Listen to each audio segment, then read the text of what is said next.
Hello, स्वागत है आपका जुरिस एटलस यूट्यूब चैनल पे। हमारे साथ अभी अजय उपाध्याय भैया हैं जिन्होंने लखनऊ यूनिवर्सिटी से 3 ईयर लॉ किया है। और ये बहुत गर्व की बात है कि हमारी यूनिवर्सिटी से भैया NLU दिल्ली में इनका एडमिशन हुआ है, जिनका 25 AIR रैंक आया था। और ये लगभग इंडिया के टॉप 3 यूनिवर्सिटीज़ में आता है, NLUs में आता है। और देखा जाए तो इसका क्लैट से अलग एलेट के थ्रू एग्ज़ाम होता है। तो हम लोग जानेंगे कैसे प्रिपरेशन स्ट्रेटजी होनी चाहिए, कैसे पढ़ाई करनी चाहिए। तो भैया को बहुत बहुत धन्यवाद, बधाई। Thank you so much Vipin. हाँ, और भैया से कुछ पूछेंगे क्योंकि हम लोग इनके जूनियर हैं और जो भी लॉ एस्पिरेंट हैं, तो हम लोग के लिए बहुत इंपॉर्टेंट है कि कैसे किसी प्रिपरेशन को कैसे स्ट्रेटजी के थ्रू और सही मतलब ज़रूरत के हिसाब से कैसे अपने आप को स्ट्रेटजीज़ के थ्रू उसको पढ़ाई की जाए। तो भैया से कुछ बेसिक क्वेश्चन रखेंगे जो हम लोग के सभी के माइंड में आते हैं। तो पहला क्वेश्चन है कि भैया कि जो पैटर्न चेंज होते रहते हैं भैया NLUs में, 2 साल पहले कुछ और था, 4 साल पहले और था, और जो एलेट एस्पिरेंट होते हैं वो क्लैट का भी एग्ज़ाम देते हैं। तो क्लैट और एलेट में आप क्या मतलब डिफ्रेंशिएट करते हैं या क्या आप अलग दिखते हैं? So good evening to everyone. So first of all I would like to thank Vipin जो मेरे से बात करने आए हैं यहाँ। आई होप मैं जिनको भी जो भी गाइड कर पाऊँ वो आप सभी को फ़ायदा करे। सो जो आपका पहला क्वेश्चन ये था कि जो बार बार पैटर्न चेंज होता है, ये बहुत कंसर्निंग क्वेश्चन था हमारे लिए भी, जो मेरे और मेरे दोस्त प्रिपेयर कर रहे थे। क्योंकि एलेट अभी हाल ही में 2008 की इस्टेब्लिश यूनिवर्सिटी है, तो इसमें ये अपना एक पैटर्न सेट करने की कोशिश कर रही है। तो वो एक्सपेरिमेंट बेसिस पे अपने एंट्रेंसेस कराते हैं, और जो कि हर यूनिवर्सिटी कराती है अपने अर्ली डेज़ में। सो हम लोग भी एकदम कंफर्म नहीं थे कि इस बार क्या पैटर्न रहा जाएगा। पहले हम सोच रहे थे कि सब्जेक्टिव और ऑब्जेक्टिव दोनों मिला के आएंगे। तो उसके लिए हम लोगों ने स्टार्टिंग में थोड़ा अलग टाइम बांट रखा था, टाइम टेबल अलग था। लेकिन फिर हमें पता चला कि जब उसकी फाइनल नोटिफिकेशन आई तो ये पता चला कि इस बार सिर्फ 100 ऑब्जेक्टिव क्वेश्चन आने वाले हैं। तो थोड़ा रिलीफ मिला था, क्योंकि ऑब्जेक्टिव क्वेश्चन आसान होते हैं और उसमें मार्किंग ऑब्जेक्टिवली होती है। तुम सही करोगे तो तुम्हें सही मार्क्स मिलेंगे, नहीं करोगे तो नहीं मार्क्स मिलेंगे। सब्जेक्टिव में तुम्हें पता नहीं होता कि तुम्हें कैसे मार्क्स मिलेंगे। तो थोड़ा रिलीफ था जब पता चला कि ऑब्जेक्टिव भी क्वेश्चंस आने वाले हैं। तो और आपका जो दूसरा क्वेश्चन ये था कि क्लैट और एलेट में क्या फ़र्क है। तो क्लैट और एलेट में फ़र्क ये था कि जो क्लैट की प्रिपरेशन होती है वो थोड़ी ज़्यादा कॉम्प्रिहेंसिव बेस्ड होती है। सही कहा आपने। क्योंकि जो एलेट है वो उसमें सब्सटेंटिव लॉ ज़्यादा आते हैं।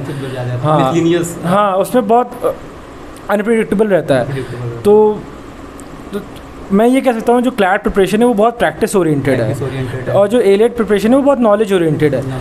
तो ये फ़र्क है, क्योंकि प्रैक्टिस से आप अगर कॉम्प्रिहेंशन पढ़ सकते हो अच्छा, अगर आपकी टाइमिंग अच्छी है तो आप उसी से मतलब अपना आंसर निकाल सकते हो। अगर आपने थोड़ी मेहनत की तो आपको प्लस पॉइंट मिलेगा। तो इस बार यही फ़र्क था इन दोनों में, कि उसमें थोड़ी प्रैक्टिस बेस्ड थी और इसमें थोड़ी नॉलेज बेस्ड है। जैसे कि भैया अगर पेपर पैटर्न को देखा जाए तो एक पार्ट 1 था और एक पार्ट 2 था। पार्ट 1 में आपके इंग्लिश क्वेश्चंस हैं और जिसमें आपके 1 मार्क्स ईच थे, और एक लीगल एप्टीट्यूड था जो वो भी 25 क्वेश्चन थे लेकिन वो 2 मार्क्स ईच थे। तो इसमें इंग्लिश कॉम्प्रिहेंशन वे में रहता है जो क्लैट रहता है, और जो एलेट रहता है वो आपके मतलब सब्जेक्टिव मतलब ऑब्जेक्टिव क्वेश्चंस रहते हैं, या तो आपको आएंगे या तो आपको नहीं आएंगे, सिंपल। और इसमें ये भी है कि पार्ट 1 में या अगर आप 50% स्कोर करेंगे तभी आगे चेक किया जाएगा, नहीं किया जाएगा। और ये जो ऑब्जेक्टिव क्वेश्चन आए एसी लिखने के लिए जो पार्ट 2 में जो पूछते हैं 75 मार्क्स के 10 क्वेश्चन जो आते हैं, वो भैया कैसे आंसर राइटिंग को कैसे मतलब प्रिपेयर किया जाए ताकि आपको अच्छे मार्क्स आएँ? हाँ विपिन, मैं थोड़ी आपकी नॉलेज यहाँ अपडेट करूँगा। उसमें ये है कि ये जो आप पैटर्न की बात कर रहे हैं ये पिछले साल था। हाँ, इस साल पैटर्न चेंज हुआ था। इस साल सारे पार्ट्स हटा के सिर्फ एक पार्ट था कि 100 मार्क्स के ऑब्जेक्टिव क्वेश्चन आएंगे। अच्छा, तो इसको भी आप बताया तो वेटेज आप कैसे देंगे, कौन से पार्ट से और कौन से सब्जेक्ट से कैसे कैसे क्वेश्चन आए थे? देखिए, क्लैट और एलेट की प्रिपरेशन बहुत जगह इंटरसेक्ट होती है। 70% लगभग वही होता है। अगर आप एलेट की प्रिपरेशन कर रहे हैं तो आप क्लैट और एलेट को कुछ डिफ्रेंशिएट मत करिए उसको, मतलब मैं यही कहूँगा कि हाँ उसे कॉम्प्लिकेट मत करिए। अपना जो प्रैक्टिस है या फिर तैयारी है, आप ये कर सकते हैं कि जितना ज़्यादा प्रैक्टिस कर सकते हैं। प्रैक्टिस करने का एग्जाम मैं बोलूँगा कि क्लैट हो या एलेट हो, इसमें 50 to 60% आपकी प्रिपरेशन मॉक टेस्ट होती है। हाँ, आपकी नॉलेज एक तरफ, आपका मॉक टेस्ट एक तरफ। तो यूजुअली जो मैंने देखा, जो मेरे दोस्त प्रिपरेशन कर रहे थे या फिर मैं कर रहा था, जो मेरे से भी स्टार्टिंग में गलतियाँ हुई और जो रिजल्ट्स नहीं निकल पा रहे थे मेरे से, टाइमिंग था, वो आपका नॉलेज से नहीं होगा कवर, वो आपके मॉक से ही होगा, है ना। स्टार्टिंग में बच्चे हेजिटेट इसलिए करते हैं, मैं भी हेजिटेट इसलिए कर रहा था क्योंकि रिजल्ट्स आपको मॉक में तुरंत नहीं मिलते। मॉक थोड़े टफ भी होते हैं, कुछ मॉक आसान होते हैं, तो वो अनसर्टेनिटी क्रिएट करके रखता है। एक मॉक में आपके अच्छे मार्क्स आएंगे, एक मॉक में आपके बिल्कुल मार्क्स नहीं आएंगे, तो वो जो एक ट्रस्ट गैप क्रिएट होता है, मतलब आपकी जो पूरी जर्नी होती है, तो वो आपकी जो आपकी तैयारी होती है उसको बहुत अनस्टेबल क्रिएट कर देती है। तो मैं आपको ये करूँगा कि उस पर मत करिए, मतलब आप टेम्प्रेरी हैप्पीनेस को मत देखिए एक या दो रिजल्ट के लेके, हैप्पीनेस और टेम्प्रेरी सैडनेस दोनों को मत देखिए मॉक में। आप ये कर सकते हैं कि आप लगातार मॉक लगाइए, mock should be your part of your preparation, कि आप डेली बेसिस में एक मॉक करिए और मॉक को एनालाइज भी करिए। हाँ, अगर आप 1 घंटा मॉक कर रहे हैं तो आप 30 मिनट इसको एनालाइज करिए, या फिर आप भले आप 2 घंटे एनालाइज करिए। अगर आप मॉक कर रहे हैं और उसको एनालाइज नहीं करिए तो आप मॉक लगाने का कोई मतलब नहीं बनता। आप हर चीज़ को पढ़िए, अगर आप जितना ज़्यादा एनालाइज कर रहे हैं अपनी प्रिपरेशन को, वो आपको ज़्यादा बेनिफिट करता है, क्योंकि लॉज वही आते हैं लेकिन वहाँ सब भूल जाते हैं।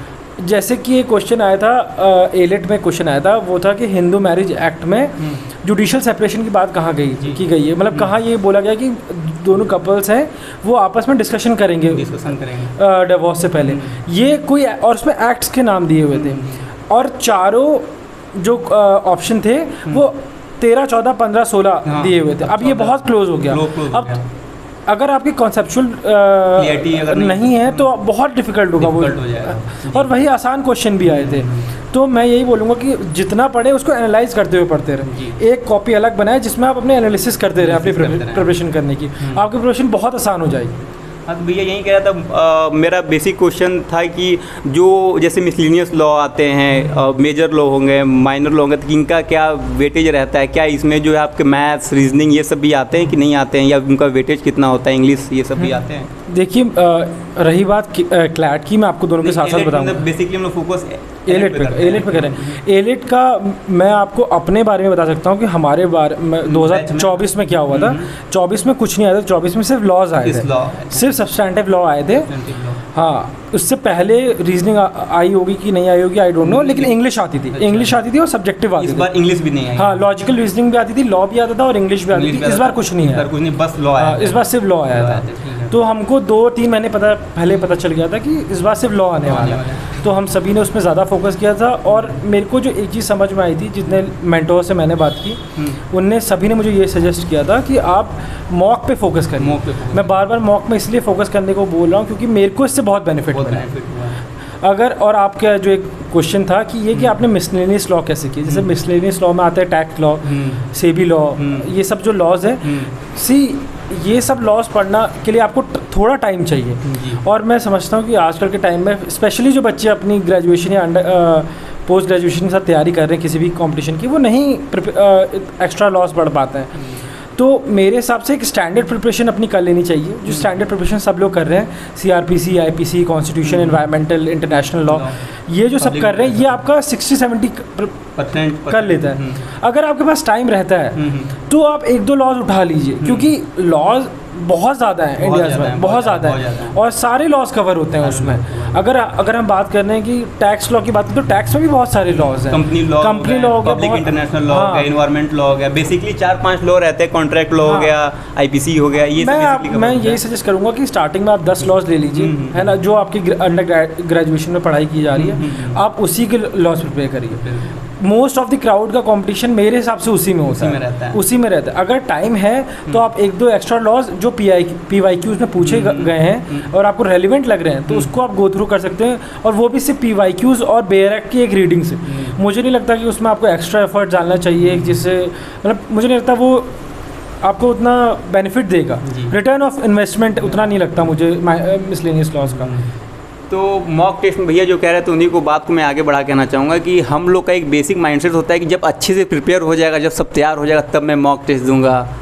अच्छे से एनालिसिस करूँगा, वो चीज़ नहीं करना है, क्योंकि ये सभी गलती करते हैं।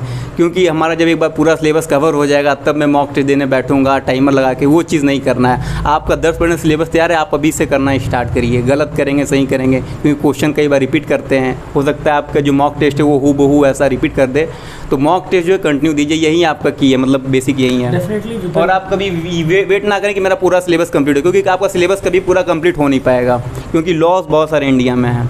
डेफिनेटली विपिन, जैसा आपने कहा कि इंतज़ार ना करें कि आपका एक बार सिलेबस खत्म हो जाए। भैया आप कुछ टाइमिंग बारे बता दें कि मतलब कितने दिन पहले जो है मतलब तैयारी करना सफिशिएंट रहेगा, मतलब कि एक 6 महीना क्या मतलब प्रॉपर टाइम है कि अगर मान लीजिए इनका ग्रेजुएशन टाइम है या पीजी टाइम है, आपका बहुत सारा टाइम निकल जाता है या आप उतने कंसंट्रेट नहीं कर पाते हैं लास्ट टाइम में, जब आपको पता है कि मेरे को पास आउट होना है, 2 महीने 6 महीने रियलाइजेशन होता है, तो मतलब अप्रॉक्स मतलब कितना टाइम लगता है भैया तैयारी करने में अच्छे से अगर करना हो? देखिए, जब तैयारी की बात होती है तो ये पर्सन टू पर्सन वेरी कर, लेकिन फिर भी मुझे लगता है अगर कोई स्क्रैच से भी स्टार्ट कर रहा है, मतलब थोड़ी बहुत नॉलेज के साथ भी स्टार्ट कर रहा है, तो 3 to 4 मंथ सफिशिएंट है। हाँ, अगर अच्छे से डेडिकेशन के साथ किया जाए तो। हाँ, अगर आप 3 से 4 घंटे भी रोज़ दे सकते हैं तो सफिशिएंट है, क्योंकि अगर आपकी प्रिपरेशन अच्छी रहेगी तो आप खुद ही फिर मतलब एग्ज़ाम से पहले आप खुद ही अपने को ज़्यादा टाइम देना अलॉट कर देंगे।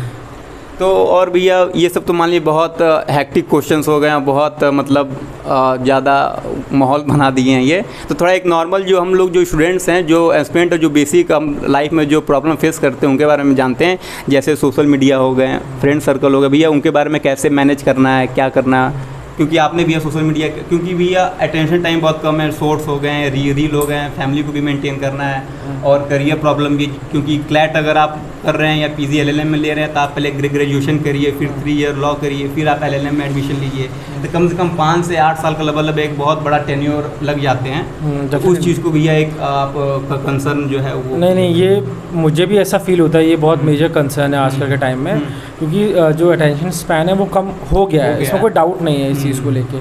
तो जब प्रिपरेशन हम स्टार्ट कर रहे थे तो मुझे भी फील हो रहा था कि मतलब समवेयर मेरे को भी इफ़ेक्ट कर रही हैं सब चीज़ें। तो मैं उस समय ऐसा नहीं कहूँगा कि मैं बहुत सीरियस था, मतलब प्रिपरेशन में बहुत सीरियसली हो रही थी। हाँ, मतलब आई वॉज श्योर कि मुझे देना है, थोड़ी बहुत पढ़ाई भी हो रही थी, सब अच्छा हो रहा था, मॉक भी हो रहे थे, लेकिन एकदम शॉर्ट होता है कि तुम्हारी प्रिपरेशन अच्छी चली है, वो कॉन्फिडेंस आने में टाइम लगता है, वो कॉन्फिडेंस आने में टाइम लगता है, वो आपको जब मॉक टेस्ट देते रहते हैं, पढ़ते रहते हैं, तो कॉन्फिडेंस आता रहता है, तो उसमें थोड़ा टाइम। हाँ, जैसा कि मतलब विपिन आपने ही बोला है कि आप देते रहोगे तो आपको कॉन्फिडेंस आता रहेगा, लेकिन ये कॉन्फिडेंस बीच बीच में डाउन भी होता है जब आपके मॉक में अच्छे मार्क्स नहीं आ रहे होते हैं, आपको सिलेबस समझ में नहीं आ रहा होता है, आपको लग रहा होता है बहुत वास्ट है, हेक्टिक हो जा रहा है, प्रेशर बहुत, हाँ, आपको बहुत सारे इश्यूज आते हैं। तो जो आपने ये बोला कि जो डिस्ट्रैक्शन वाला पार्ट थी दोस्त और इसकी, मुझे लगता है दोस्त तो ऐसा डिस्ट्रैक्शन नहीं होते हैं, लेकिन एक अच्छे दोस्त होना वो बहुत जरूरी है। डेफिनेटली दोस्त बहुत सारे होते हैं, लेकिन अच्छे दोस्त होना और सेलेक्टिव दोस्त होना ये बहुत इंपॉर्टेंट है। हाँ, for example if you are a lawyer तो आपके हर टाइप के दोस्त होते हैं, लेकिन जिस समय आपको जिस दोस्तों की रिक्वायरमेंट है आपको उसी दोस्तों के बीच में ज़्यादा रहना चाहिए। हाँ, फॉर एग्जांपल अगर आपको पता है कि आपका 2-3 महीने बाद टेस्ट होने वाला है तो आप उन दोस्तों के साथ ज़्यादा रहिए जो उस समय रिलैक्स करें, क्योंकि एक एग्जाम के बाद और जो मॉक टेस्ट के बाद जो आपको थोड़ा रिलैक्स करे, फ्रेंड सर्कल में। हाँ, जैसे मुझे नहीं लगता कि अगर आप लॉयर हैं तो सिर्फ आप स्टूडियस लोगों के साथ ही बैठे हैं, आपको उन लोगों के साथ ही बैठना है जो थोड़ा स्ट्रीट स्मार्ट हो, आपको उन लोगों के साथ ही बैठना है जो थोड़ा बिजनेस ओरिएंटेड हो, हर फील्ड के लोगों के साथ आपको बैठना है। तो जिस समय आप अपनी प्रिपरेशन कर रहे हैं तो आई थिंक उस समय उन लोगों के साथ ज़्यादा इंक्लाइंड रहिए जो उस समय आप पढ़ाई कर रहे हैं या फिर उसी एग्जाम को कंपटीशन में है या उसी जो है एग्जाम की प्रिपरेशन के थ्रू कर रहे हैं, और एक माइंडसेट जो इसमें सिमिलर माइंडसेट के लोगों के साथ। हाँ, रही बात सोशल मीडिया की, जो मुझे इस चीज़ में फील होता है विपिन, वो ये फील होता है कि आपको कट ऑफ करना पड़ेगा जो मेरे लिए काम किया। अगर आप मुझसे पूछ रहे हैं तो हाँ, मतलब नहीं, मेरे कुछ जो ऐसे थे जिन्हें सोशल मीडिया नहीं डीएक्टिवेट किया और उनके लिए वो काम कर गया, और वो लोग आज वो भी जा रहे हैं अच्छे एनालिस्ट, लेकिन मेरे लिए वो चीज़ नहीं काम कर पा रही थी। मैंने ट्राई किया था कि मैं उससे कंट्रोल करूं, लेकिन मुझ पे वो रिजल्ट्स नहीं मिल पा रहे थे जो मैं चाह रहा था। तो मैंने सोचा कि ठीक है, उसको रोकते हैं थोड़ी देर। मैंने थोड़ा स्टेप्स ब्रेक लेना भी जरूरी है। हाँ, थोड़ा ब्रेक लेना ज़रूरी है, तो मैंने रोका। तो मुझे अच्छे रिजल्ट्स मिलने स्टार्ट हुए, तुरंत नहीं मिले, 1-1.5 महीने 2-3 महीने के बाद मुझे थोड़ा ज़्यादा अपने मतलब मेंटल स्पेस थोड़ी ज़्यादा बढ़ी। तो जैसा कि आपने बोला कि अटेंशन स्पैन बढ़ता है थोड़ा थोड़ा, तो वो बढ़ना स्टार्ट हुआ, थोड़ा फोकसिंग बढ़ा। तो जैसे आपको रिजल्ट्स मिलने लगते हैं तो आपको ये भी पता चलने लगता है कि ये रिजल्ट्स पहले क्यों नहीं मिल रहे थे। जी। तो फिर आपको वो चीज़ मोटिवेट करती है। रियलाइजेशन होता रहता है कि कहीं ना कहीं जब आप कुछ चीज़ को छोड़ते हैं तो कहीं से जाने के लिए कहीं निकलना पड़ता है, Definitely। तो वो भैया को कहीं ना कहीं वो चीज़ हेल्प करता है। और भैया ये बोलूँगा कि जो आपने जो सोशल मीडिया और ये सब बताया, क्योंकि ये ऑनलाइन टेक का भी है और आपको प्रिपरेशन भी उसी ऑनलाइन प्लेटफॉर्म पे करना है, तो आपको मतलब कहना है कि सेलेक्टिव होना आपको पड़ेगा कि आपको जो है कई चीज़ छोड़ना पड़ेगा, कोई चीज़ को नया एडोप्टेशन भी करना पड़ेगा। ये सब तो खैर बात हो गई। अब भैया फ्यूचर के बारे में बात करते हैं। इस समय RS के एग्ज़ाम है 23 को इस समय, तो मतलब क्या आप जा रहे हैं वहाँ पे और PCSJ ऐसा कुछ क्या आपका मतलब? मैं विपिन, बस ये आपका ये वाला क्वेश्चन देने से पहले मैं आपका एक सोशल मीडिया में जो एक चीज़ कहना चाहूँगा वो ये होती है, यूजुअली हम लोग अपने आप को रीस्टार्ट करना नहीं जानते हैं, रीसेट नहीं करना जानते हैं, क्योंकि बीच बीच में आपका ऐसा टाइम आएगा कि आप बैक टू ज़ीरो हो जाएंगे, आपको लगेगा आप यूज़ करने लगेंगे, आपको 2-3 दिन वेस्ट हो जाएंगे, लेकिन उसका मतलब ये नहीं होता कि आपकी प्रिपरेशन ज़ीरो हो गई है ना। तो 1-2 दिन रिलैक्स कर लें, आप इंस्टाग्राम चला लें, अपने आप को रीसेट करें और फिर वहीं से स्टार्ट करें। तो मतलब ये नहीं कि अगर आपने 1 महीने पढ़ा है फिर आप बर्नआउट हो रहे हैं पढ़ाई करते करते और आपने इंस्टाग्राम चला लिया, तो लोग गिल्ट में चले जाते हैं कि उन्हें क्यों चला लिया इंस्टाग्राम, उन्हें 2-3 दिन क्यों चला लिया, उनकी दिन वेस्ट हो गए। कई बार तो इंस्टॉल भी कर लेते हैं कि चलो ठीक है 1-2 दिन चला ही लेते हैं ना, बात कर ही लेते हैं। ठीक है, अगर चला लिया तो इट्स फाइन, कोई दिक्कत नहीं है, लेकिन फिर वापस पढ़ाई करना स्टार्ट करते हैं, फिर वो बंद कर दें, तो ऐसा कोई दिक्कत नहीं। अगर आप 1 महीने में 4 दिन चला भी रहे हैं, 5 दिन चला रहे हैं, कोई दिक्कत नहीं है। हाँ, तो फिर ये चीज़ बहुत ज़रूरी है। तो रही बात आपकी RJS और PCSJ की, तो अभी तो मैं नहीं दे रहा हूँ क्योंकि अभी हमारे एग्ज़ाम्स ही 20 तारीख को ख़त्म हो गए। मैं सोच रहा था देने की, लेकिन मैं अभी नहीं दे पा रहा हूँ क्योंकि हाँ definitely in future I will try. क्योंकि एज ए नॉर्थन बेल्ट के जो मिडिल क्लास फैमिली की माइंड सेट ये होती है कि अगर मेरे घर का लड़का अगर पढ़ने बाहर निकला है लॉ के लिए, तो वो ज़रूरी जो कहीं ना कहीं वो जज जुडिशरी और ये सब जो AP OP उसके बारे में जो है कहीं ना कहीं एक गवर्नमेंट जॉब का जो है ऑर्थोडॉक्स कह सकते हैं माइंड सेट, तो वो रहता ही है। तो ठीक है भैया, all the best for the future. Thank you so much Vipin. सब जूनियर्स को, जो भी आपके जो लॉ एस्पिरेंट हैं, उनसे उम्मीद करते हैं कि बहुत कुछ सीखने को मिलेगा, कैसे सोशल मीडिया, पढ़ाई, फ्रेंड सर्कल कैसे देखना चाहिए। और भैया वो ऐसे वाला कहीं ना कहीं कंसेप्ट रहेगा कि वो ऐसे राइटिंग कैसे किया जाए, वो जो 2 क्वेश्चंस आते हैं 75 नंबर, अच्छा वो तो अब सब ऑब्जेक्टिव हो गया, हाँ वो तो नहीं रहा। तो ठीक है, यही है, बाकी ऑल द बेस्ट। भैया से अगर कहीं मिलना हो तो जाइएगा NLU दिल्ली में, भैया की शायद कल ट्रेन है। तो so thank you very much and good evening, नमस्ते।